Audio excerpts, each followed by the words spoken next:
Good evening. My name is Emma Clark. I'm here today to speak, as always, about the desperate need for more funding for Richmond Public Schools. As a council, you have all been put in a difficult position.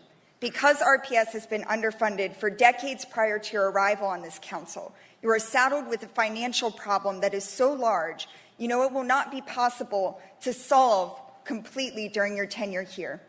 Starting us on the financial path to eventually turn around the school system does not yield quick and easy political capital because you're planting seeds that will not bear fruit for a long time, and we look to see only gradual growth over time.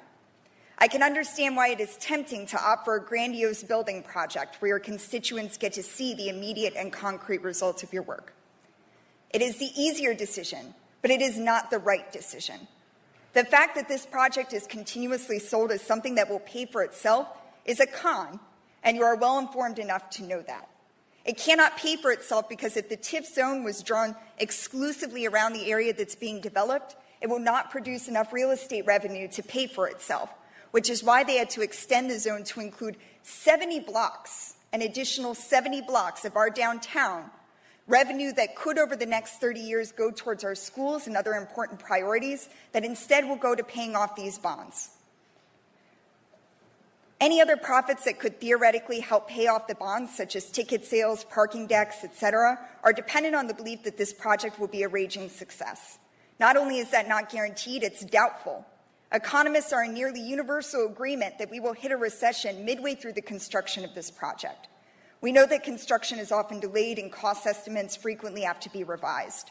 What will all of this construction do to the existing businesses in the area?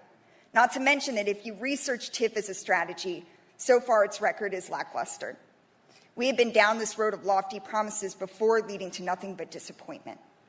Today, I stood outside on the steps of City Council alongside environmentalists, people who have worked tirelessly to fight for affordable housing in our city, for food security for people, and other education advocates.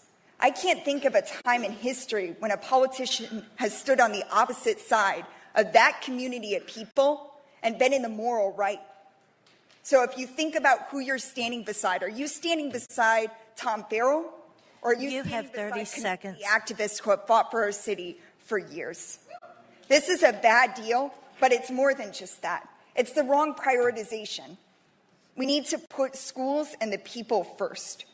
We are looking desperately for champions for public schools, and we are counting on you all to step up to the plate and do that.